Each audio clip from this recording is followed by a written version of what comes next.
اعوذ باللہ من الشیطان الرجیم بسم اللہ الرحمن الرحیم رب اشرح لی صدری ویسر لی امری واحلل عقدۃ من لسانی یفقهوا قولی یا رب العالمین اللہم صلی علی محمد وعلی آل محمد کما صلیت علی ابراہیم وعلی آل ابراہیم انک حمید مجید اللہم بارک علی محمد وعلی آل محمد کما بارکت علی ابراہیم وعلی آل ابراہیم انک حمید مجید۔ سب کو السلام علیکم ورحمۃ اللہ وبرکاتہ۔ الحمدللہ ہم لوگوں نے کل کے ایپیسوڈ میں دیکھا تھا کس طرح ابراہیم علیہ السلام کو آگ میں ڈال دیا جاتا ہے اور وہ کیسے اخلاص کے ساتھ اللہ کے اوپر توکل، یقین اور بھروسہ رکھ کر اللہ سے دعا کرتے ہیں حسبی اللہ و نعم الوکیل کہہ کر، تو اللہ سبحانہ و تعالیٰ انہیں بچا لیتے ہیں۔ اور پتہ نہیں ہماری زندگیوں میں کتنے ایسے موقع، مشکلات، پریشانیاں آتی ہیں اور ہم اللہ پر بھروسہ نہیں رکھتے اور ہم لوگ اپنے دل سے دعا نہیں کرتے، بلکہ دعا کرتے ہیں صرف زبان سے ہوتی ہے دعا، دل سے نہیں ہوتی، بلکہ دل سے کرے، اللہ پر یقین، توکل اور بھروسہ رکھ کر دعائیں کرے۔ بے شک دیکھیے آپ کی زندگیوں میں بھی، ہماری زندگیوں میں بھی اللہ معجزے کر کر دکھاتا ہے۔ بے شک کیوں نہیں، جیسے ابراہیم علیہ السلام کی زندگی میں معجزہ ہوا تھا، بالکل ہماری زندگیوں میں بھی اللہ تعالیٰ ایسے ایسے راستے نکال دے گا ہم جہاں سے گمان بھی نہیں کریں گے۔ تو اس طرح جب بھی دعا کرے اخلاص کے ساتھ، خالص اللہ کی نیت سے دعا کرے تو اللہ سبحانہ وتعالیٰ ضرور راستے کھول دے گا۔ تو اس طرح ابراہیم علیہ السلام کی دعا اللہ قبول کرتا ہے، اور یہ بڑا معجزہ ہوتا ہے کہ وہاں سے ابراہیم علیہ السلام ایک دم سکون سے باہر نکل جاتے ہیں۔ پھر جیسے یہ بات نمرود کو پتہ چلتی ہے تو وہ بلاتا ہے۔ تو ہم لوگوں نے، میں نے آپ کو کل کہا تھا کہ یہ نمرود والا قصہ اللہ سبحانہ تعالیٰ نے قرآن میں دوسرے سورۃ البقرہ دوسرے پارے میں کہا ہے، لیکن یہ غلط تھا، مطلب مجھ سے تھوڑی مسٹیک ہو گئی، معافی چاہتی ہوں۔ بلکہ سورۃ البقرہ دوسرا سورہ اور پارہ نمبر 3، جز نمبر 3، پارہ نمبر 3 میں ہے یہ۔ اور اللہ سبحانہ تعالیٰ یہاں کیا بول رہے ہیں اس میں، الم تر الی الذی حاج ابراہیم فی ربہ ان آتاہ اللہ الملک اذ قال ابراہیم ربی الذی یحیی و یمیت۔ تو یہاں پر اللہ سبحانہ تعالیٰ کہہ رہے، دیکھا تم نے جب ابراہیم علیہ السلام سے جھگڑا کر رہا تھا اس کے رب کے بارے میں، وہ شخص ان آتاہ اللہ الملک، جس کو اللہ نے ملک بادشاہت عطا کی تھی، اذ قال ابراہیم ربی الذی یحیی و امیت، تو ابراہیم نے جواب دیا میرا رب وہ ہے جو زندگی اور موت دیتا، قال انا احیی و امیت، اس نے کہا کہ میں بھی زندگی اور موت دیتا ہوں۔ قال ابراہیم فإن اللہ یأتی بالشمس من المشرق فأتی بها من المغرب فبہت الذی کفر واللہ لا یہدی القوم الظالمین۔ تو ابراہیم علیہ السلام نے کہا کہ میرا رب وہ ہے جو سورج کو مشرق سے نکالتا ہے تو تم مغرب سے نکال دو، تو وہ فبہت الذی، کہ وہ تو تھکا پھکا رہ گیا، واللہ لا یہدی القوم الظالمین، اللہ ایسے ظالم قوم کو ہدایت نہیں دیتی کہہ کر یہ 258 آیت ہے، آپ ایک بار چیک کر لیجئے، سورۃ البقرہ میں ہے اور جز نمبر 3 یعنی کہ پارہ نمبر 3 ہے۔ پھر اسی میں اللہ سبحانہ تعالیٰ سے ابراہیم علیہ السلام ایک معجزہ مانگتے کہ اے اللہ میں دیکھنا چاہتا ہوں کہ تو مردے کو زندہ کیسے کرے گا، یعنی کہ جب تو ہمیں مار دے گا اس کے بعد تو ہمیں زندہ کیسے کرے گا، میں دیکھنا چاہتا ہوں۔ تو اللہ سبحانہ تعالیٰ نے اس کے بھی بارے میں یہی سورہ میں، یہی سورۃ البقرہ میں اس کے چند آیت کے بعد، یعنی کہ اس کے 259 آیت کے بعد 260 آیت میں اللہ سبحانہ تعالیٰ نے پھر یہ ابراہیم علیہ السلام کے بارے میں بتایا، وَإِذْ قَالَ إِبْرَاهِيمُ رَبِّ أَرِنِي كَيْفَ تُحْيِي الْمَوْتَى، جب ابراہیم نے اپنے رب سے پوچھا کہ اے میرے رب تو زندہ کو مردے کو زندہ کیسے کرے گا، قال اولم تؤمن، تو اللہ نے کہا کیا تمہیں ایمان نہیں ابراہیم، یعنی کہ تمہیں کیا ایمان نہیں ہے، تم نہیں جانتے کہ اللہ تو ہر چیز پر قادر ہے، تو وہ تو مردے کو زندہ کرنا اس کے لیے کیا ناممکن ہوگا۔ تو ابراہیم علیہ السلام نے دیکھی کتنا خوبصورت جواب دیا، قال بلی ولکن لیطمئن قلبی، کہ اللہ بے شک مجھے بھروسہ ہے تجھ پر، لیکن تاکہ میرا دل اطمینان کامل حاصل کرے، تاکہ میرا دل ایمان کامل حاصل کرے، میں بس دیکھنا چاہتا ہوں۔ یعنی کہ ہوتا ہے نا کہ ایک ایسی چیز آپ کے، جیسے کہ مثال دیتی ہوں، آپ کی ماں ایک ایسی چیز بناتی ہے جو بہت ناممکن سی چیز ہے، تو وہ بنا کر لاتی ہے، تو آپ کو دکھتا ہے ممی بتائیے آپ نے یہ کیسے بنایا، مطلب انٹرسٹ آتا ہے ہمیں، جیسے تاکہ ہم دیکھ سکیں، یعنی کہ وہ گھر میں ہی بنایا نہیں، تاکہ ہم لوگ دیکھ سکیں کیسا بنا، وہ ایک انٹرسٹ ہوتا ہے نا، تو وہ ابراہیم علیہ السلام کو بھی وہ ایک انٹرسٹ تھا۔ حالانکہ یہ جو مثال ہے بہت چھوٹی ہے، جو مثال اللہ نے دی ہے، تو ابراہیم علیہ السلام بولتے ہیں کہ تاکہ میرا دل اطمینان کامل حاصل کرے، تو اللہ سبحانہ وتعالیٰ کہتے ہیں قال فقص أربعة من الطير فصرهن إليك ثم اجعل على كل جبل منهن جزءا۔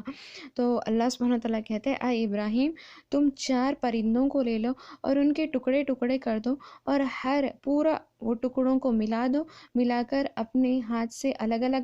ٹکڑے لینا اور 4 حصوں میں ان کو بانٹ دینا اور 4 پہاڑوں کے اوپر لے کر جا کر انہیں رکھ دینا۔ پھر اللہ سبحانہ وتعالیٰ کیا بولتے ہیں ثم ادعوهن يأتينك سعيا، پھر تم کیا کرنا، وہ لوگوں کو بلانا، تو وہ پرندے جن کو تم نے ٹکڑے ٹکڑے کیا ہے وہ پھر سے تمہاری طرف دوڑتے ہوئے آئیں گے جب تم انہیں بلاؤ گے۔ تو جیسے ابراہیم علیہ السلام بلاتے ہیں تو وہ دوڑتے ہوئے آتے ہیں۔ وَاعْلَمُوا أَنَّ اللَّهَ عَزِيزٌ حَكِيمٌ، تو جان لو کہ اللہ بہت زبردست اور حکمت والا ہے۔ تو اللہ سبحانہ وتعالیٰ یہ بھی سورۃ البقرہ میں 260 آیت میں فرما رہے ہیں کیسے ابراہیم علیہ السلام کے اس واقعے کے بارے میں، جب وہ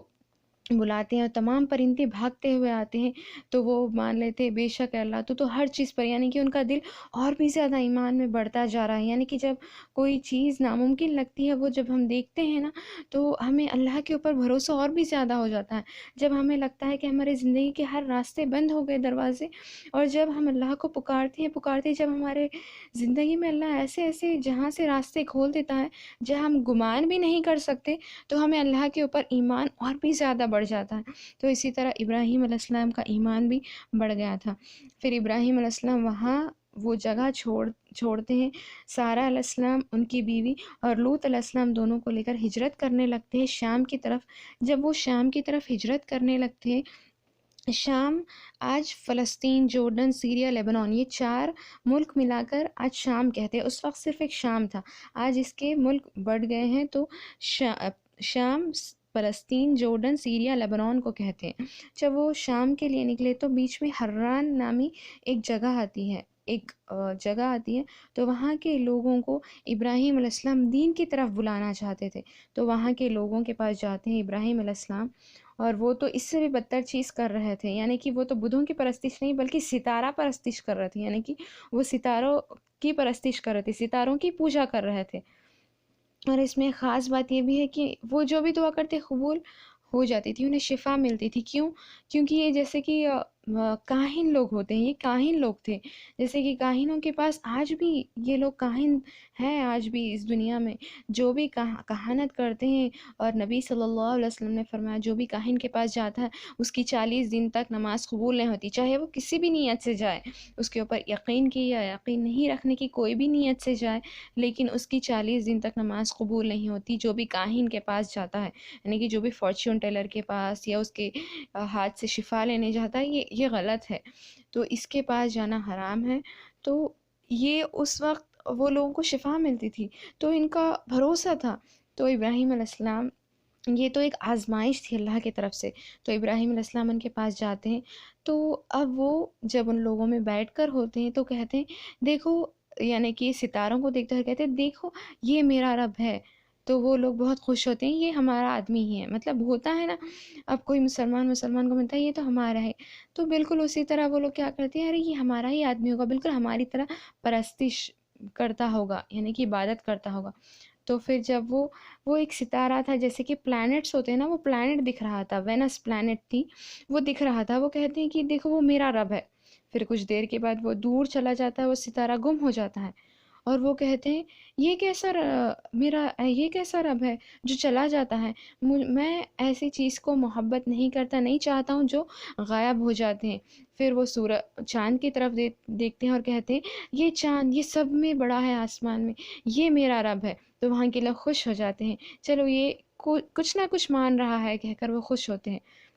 پھر جب صبح ہوتی ہے تب چاند ڈوب جاتا ہے، تو وہ کہتے ہیں، ابراہیم علیہ السلام کہتے ہیں یہ کیسا رب ہے جو ڈوب جاتا ہے، یہ سورج، یہ اکبر کبیر، یہ بہت بڑا ہے، یہ میرا رب ہے کہہ کر۔ تو وہاں کے لوگ واقعی سوچنے لگتے ہیں ابراہیم علیہ السلام یہ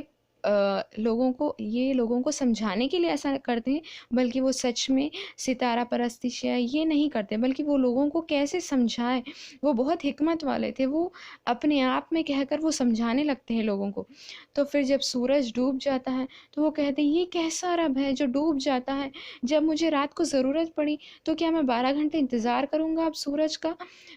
اگر مجھے دن کو ضرورت پڑی کیا میں 12 گھنٹے انتظار کروں گا چاند کے نکلنے کا؟ تو یہ کیسا رب ہے؟ اگر اللہ، میں اس کے اوپر ایمان رکھتا ہوں جو فاطر السماوات والارض، جو آسمان اور زمین کو پیدا کرنے والا ہے کہہ کر وہ کہتے ہیں۔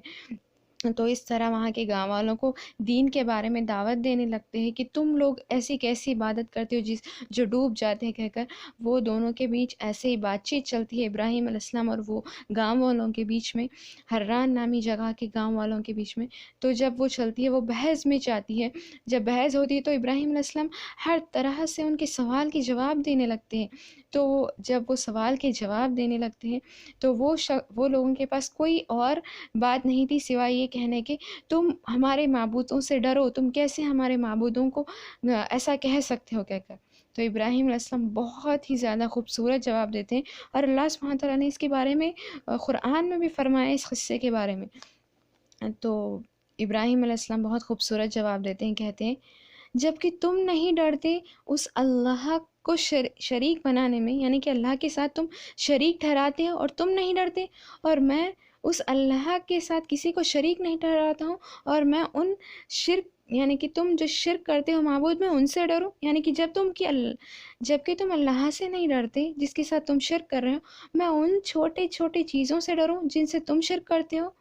ہے نا؟ مطلب یہ سوچنے والی بات ہے، اگر ڈرنی چاہیے ہے تو بہت بڑی چیز سے ڈرنی چاہیے نا۔ تو تم جب اللہ سے نہیں ڈرتے، اس کے ساتھ شرک ٹھہراتے ہو، تو میں تمہارے یہ چھوٹے چھوٹے معبودوں سے ڈروں جب کہ میں اللہ کی عبادت کرتا ہوں کہہ کر، جو کہ آسمان اور زمین کو پیدا کرنے والا ہے، جو ہمیں پیدا کرنے والا ہے کہہ کر وہ بہت خوبصورت جواب دیتے ہیں۔ یہ لوگ ہر طرح سے ابراہیم علیہ السلام کے آگے ہار رہے تھے، یعنی کہ وہ جب بھی کوئی جواب دیتے تو ان کے پاس کوئی جواب ہی نہیں تھا، جب بھی کوئی سوال کرتے ان کے پاس کوئی جواب ہی نہیں تھا۔ ابراہیم علیہ السلام ایسے ایسے جواب دیتے تھے، ابراہیم علیہ السلام کو اللہ سبحانہ وتعالی نے ایسی حکمت عطا کی تھی۔ تو جیسے وہ جواب دیتے ہیں تو وہ لوگوں کے پاس اور کوئی راستہ نہیں تھا سوائے یہ کہتے کہ تم یہاں سے نکل جاؤ ورنہ ہمیں تمہیں قتل کر دیں گے، تمہیں مار دیں گے۔ تو ابراہیم علیہ السلام دیکھتے یہاں پر بھی ان کے لیے کوئی چیز صحیح نہیں ہے، مطلب یہاں پر بھی انہیں عبادت نہیں کرنے دیا جائے گا، تو وہ وہاں سے پھر سے ہجرت کرتے ہیں، اور جیسے ہجرت کرنے لگتے ہیں تو وہ لوگ کہاں جاتے ہیں کیا ہے انشاءاللہ ہم لوگ کل کے ایپیسوڈ میں دیکھیں گے۔ اللہ سبحانہ تعالیٰ ہمیں بھی حکمت عطا کرے، حکمت سے لوگوں کے سامنے دین رکھنے کی اور دین کو سمجھنے کی، علم کو دنیا میں پھیلانے کی توفیق عطا فرمائے، اور اس علم کو پھیلانے میں اللہ سبحانہ وتعالیٰ ہمیں بہت زیادہ ذریعہ استعمال کرے۔ آمین، اللہم آمین۔ السلام علیکم ورحمۃ اللہ وبرکاتہ۔